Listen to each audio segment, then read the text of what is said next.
오늘은 세상을 이기는 믿음, 예수 그리스도라는 제목으로 하나님의 말씀 나누려고 합니다.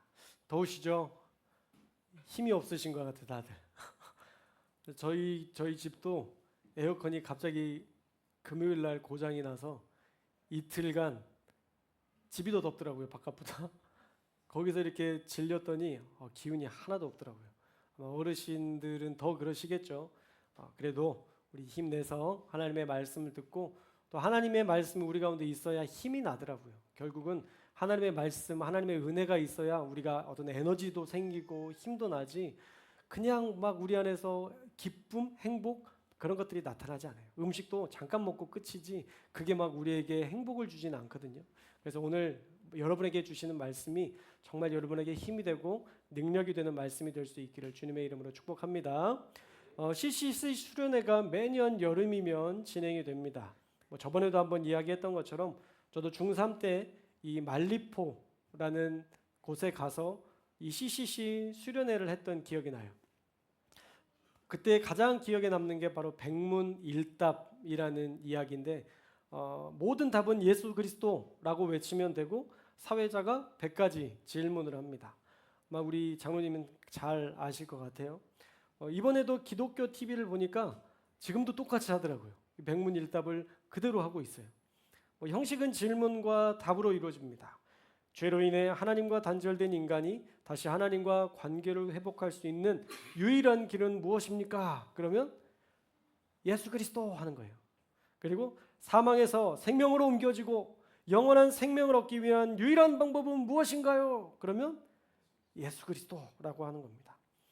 여러분들이 지금 수련회에 왔다고 우리가 상황극으로 만들고 답은 예수 그리스도입니다.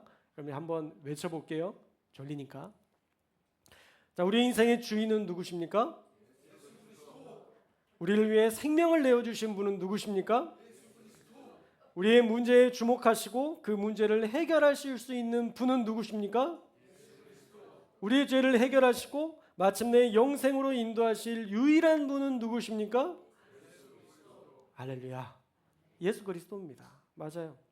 그런데요, 예수 그리스도라는 이 고백이 성립하려면 사실은 두 가지 조건이 반드시 성립해야 됩니다. 인간의 조건 말고 하나님으로서 갖춰야 될 하나님으로서의 조건이 두 가지가 있어요.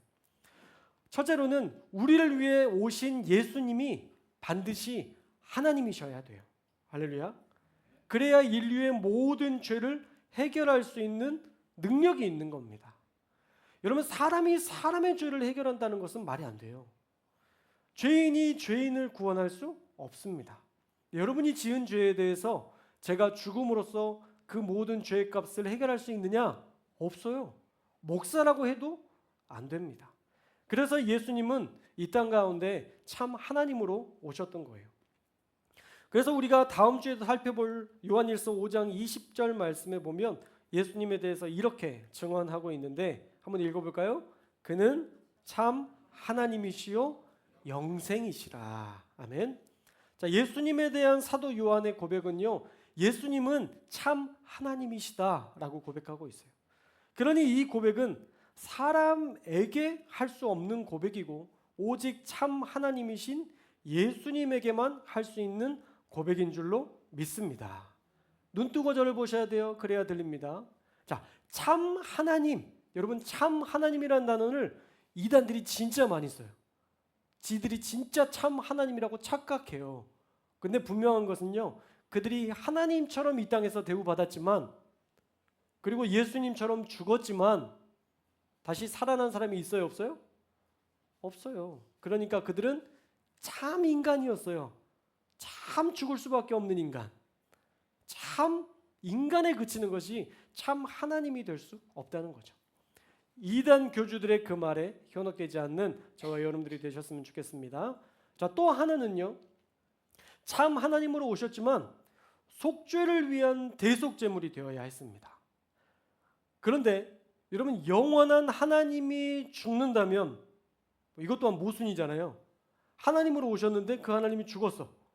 이게 모순되기 때문에 반드시 인간의 몸을 입고 오셔서 사람이 납득할 만한 죽음으로 인간의 모든 죄값을 치르셔야만 했습니다.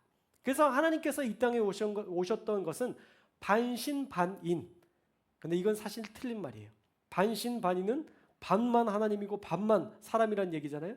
사실은 참 신이시요 참 인간이시다. 참 하나님이요 참 인간으로 이 땅 가운데 오셨기 때문에 인류의 모든 죄에 대해서 해결하실 수 있는 하나님으로, 또 인류의 모든 죄를 대속할 만한 참 인간으로 이 땅 가운데 오셨다라는 거예요. 그래서 성경에 이런 표현이 자주 등장하죠. 참 인간, 참 사람이라는 표현이 바로 인자라는 표현이에요. 인자. 따라해 볼까요? 인자. 인자. 사람의 아들이라는 뜻이죠.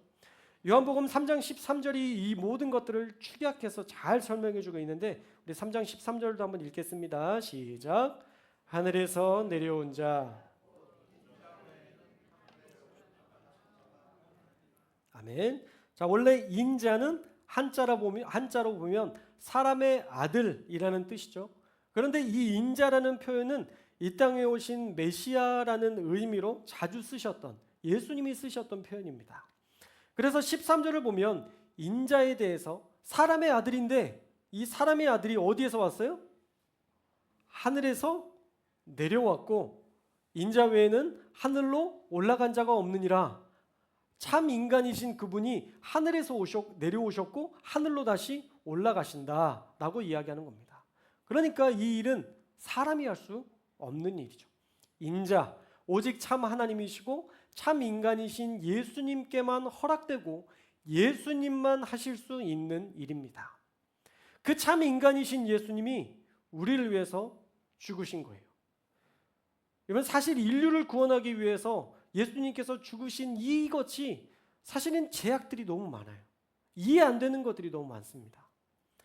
어떻게 죄인을 구원해 줄 수 있느냐? 회개 없는 구원은 무가치하다. 이건 공의롭지 않다. 어떻게 그런 죄인을 영생으로 인도할 수 있느냐? 많은 반박이 생길 거예요. 여러분, 살인자가 구원받을 수 있나요? 여러분, 간음한 사람이 구원받을 수 있나요? 있는데 우리의 마음속에서는 용납되기가 쉽지 않아요. 어떠한 사람이든 그 값을 치러야 된다고 생각되는 것이 우리의 기본적인 상식이죠. 물론 나는 조금 그 죄에 대해서 해결받는 거, 이런 건 되게 고마운 일이라고 받아들이지만 남에 대해서 그런 죄를 해결받는 것은 용납하지 못하는 우리의 죄성이 있습니다. 이런 많은 구원받기에 걸리는 제약들이 있지만 다양한 반론과 논쟁이 생길 수 있는 이런 문제들을 바로 예수님이 단번에 해결하신 거예요. 그 죄값 내가 사람으로 와서 해결하겠다. 그렇게 예수님은 십자가로 그 모든 문제를 단번에 해결해 주셨습니다. 자, 그래서 오늘 말씀에서도 예수님이 우리의 승리의 이유가 되신다라고 얘기하고 있죠. 자, 우리 4절과 5절의 말씀 한번 읽겠습니다. 4절과 5절 시작. 무릇 하나님께로부터 난 자마다 세상을 이기느니라. 세상을 이기는 승리는 이것이니 우리의 믿음이니라. 예수께서 하나님의 아들이심을 믿는 자가 아니면 세상을 이기는 자가 누구냐. 아멘. 자, 예수님께서 하나님의 아들이심을 믿는 자, 그가 바로 세상을 이기고 그가 하나님께로부터 난 자다라고 선언하고 있습니다. 여러분, 결국 우리에게 요구하시는 건 뭐예요? 믿음이에요. 예수님을 믿는 믿음만 있으면 된다라고 우리에게 얘기하시는 겁니다. 여러분들이 그 문제를 해결하기 위해서 지금 청량산에 올라서 십자가를 지지 않아도 됩니다. 예수님께서 이미 대신 지셨으니까. 여러분들이 그 문제를 해결하기 위해서 여러분의 모든 재산을 반납하지 않아도 됩니다. 예수님은 그 돈 때문에 여러분을 위해서 죽으신 것이 아니니까요. 여러분, 속세를 떠나서 세상과 등지지 않아도 됩니다. 주님이 요구하시는 것은 그게 아니기 때문이에요. 주님께서 요구하시는 것은 단 하나입니다. 그 모든 문제를 해결하시고 승리를 주시는 분은 참 하나님이시요 참 인간이신 바로 예수 그리스도다. 여러분, 이 사실을 믿는 믿음이 우리를 승리케 한다라는 거예요. 이 사실을 믿는 믿음이 우리로 영생으로 이끌어 주신다라는 것입니다. 여러분, 이걸 믿는 거예요. 왜 우리가 예수님을 믿으면 승리하느냐라는 것이 6절에서 9절 말씀까지 정리되어 있는데, 자, 예수님은 어떤 분인지 한번 살펴볼까요? 우리 6절 말씀을 읽겠습니다. 6절 말씀 시작. 이는 물과 피로 임하신 이시니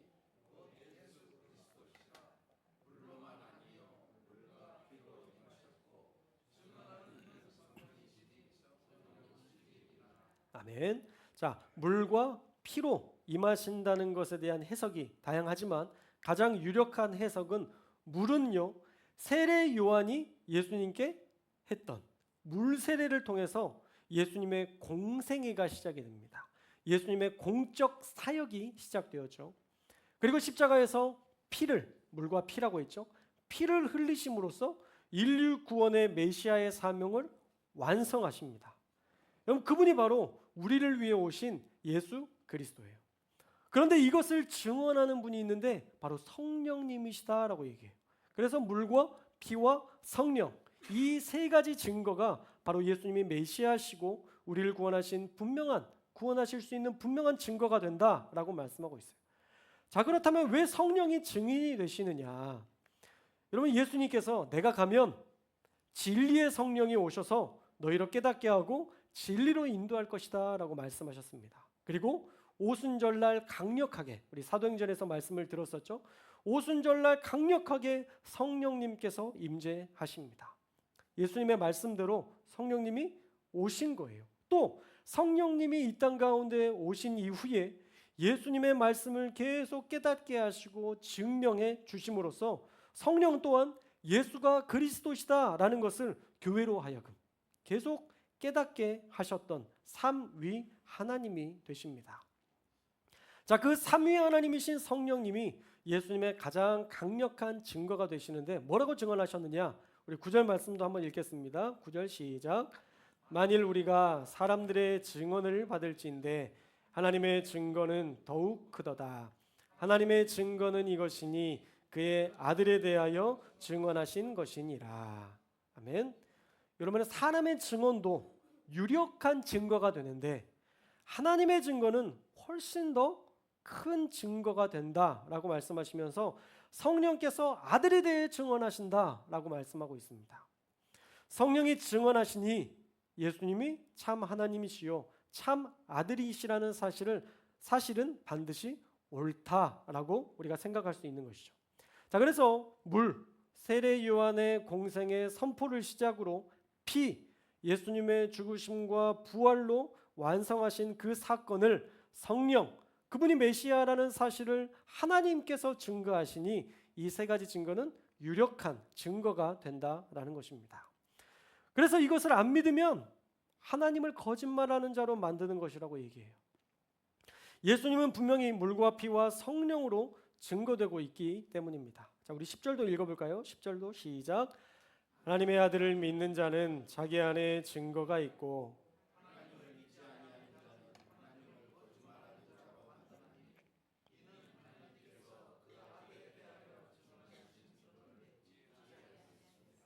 아멘. 자, 하나님을 믿지 아니하는 자는 하나님을 거짓말하는 자로 만든다라고 얘기합니다.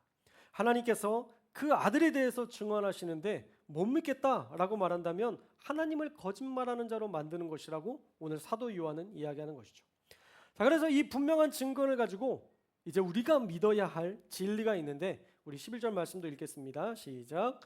또 증거는 이것이니 하나님이 우리에게 영생을 주신 것과 이 생명이 그의 아들 안에 있는 그것이니라. 아멘. 자, 피와 물과 성령으로 증거되시는 예수님이 어떤 분이냐면 하나님이 우리에게 영생을 주시기로 결정하신 후에 그 영생을 맡긴 분이 바로 그의 아들 예수님이라는 겁니다. 영생에 대한 전권을 예수님에게 넘긴 거예요. 그래서 하나님의 약속된 영생은 바로 예수님께 있습니다.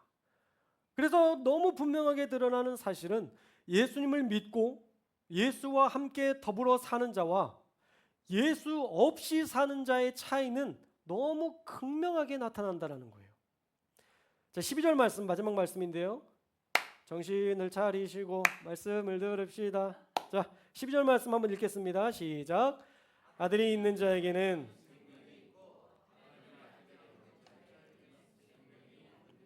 아멘. 자, 여기가 제일 중요해요. 지금까지 안 들었어도 안 되지만 여기만 잘 들어도 거의 다 들은 것 같아요. 자, 그 아들을 믿는 자에게는 뭐가 있다고요? 생명이 있습니다. 그러나 하나님의 아들을 믿지 않는 자에게는 아무런 생명을 찾아볼 수 없다라는 거예요. 믿는 자에게는 있고 믿지 않는 자에게는 없다.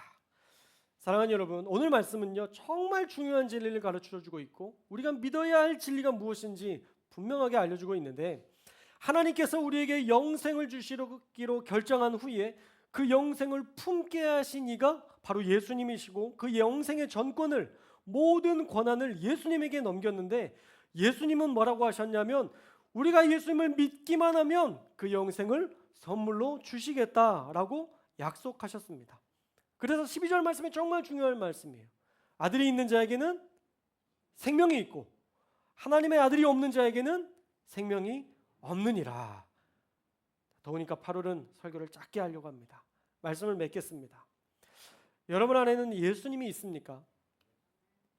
뭔가를 해결해 주실 예수님 말고, 내 삶에 뭔가 필요해서 끌어들이는 예수님 말고, 진짜 나를 위해 물과 피를 흘리신 그 예수님이 여러분 안에 있습니까?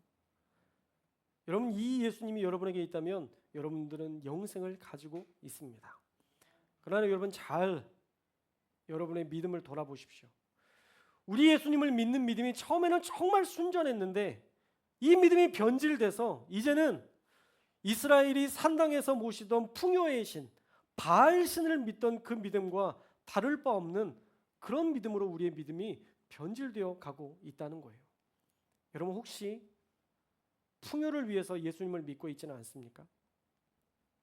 내 어려움과 내 재산을 지켜줄 예수님, 내 물질을 지켜주실 예수님을 신뢰하기 위해서 여러분 그렇게 바알을 믿듯 예수님을, 하나님을 믿고 있지는 않습니까? 신병을 없애기 위해서 귀신을 받아들이듯 이 징글징글한 육체의 질병과 마음의 질병을 해결하는 데만 초점이 맞춰져 있는 앰뷸런스 신앙은 아닙니까? 응급 상황에만 예수님을 찾는 신앙. 풍요를 위한 예수, 치료를 위한 예수. 우리가 그런 예수만 찾고 있다면 우리가 제자라고 할 수는 없겠죠. 제자는요, 선생님의 가르침을 듣고 그 가르침을 믿고 전했던 사람입니다. 그리고 그 선생님의 가르침, 그 진리를 지키기 위해서 자신의 목숨마저 세상을 위해 내놓았던 사람들입니다. 제자들에게 예수님이 있었고 영생이 있었기에 가능한 일입니다. 여러분 안에 예수님이 계신가요? 여러분은 물과 피와 성령으로 증거되신 예수님을 믿으십니까? 할렐루야. 그 믿음이 우리를 영생으로 인도할 줄로 믿습니다. 우리는 풍요를 얻기 위한 바알스러운 신앙과 질병을 치료받기 위한 앰뷸런스 신앙에서 벗어나 예수님 한 분만으로 만족하는 영생의 신앙으로 거듭나야 될 줄로 믿습니다. 여러분, 이 믿음이 있는 자에게는요 하나님이 모든 것을 주세요. 우리 다음에 살펴볼 말씀 5장 14절 말씀에서 이렇게 얘기하는데 우리 한번 읽어볼까요? 5장 14절 시작.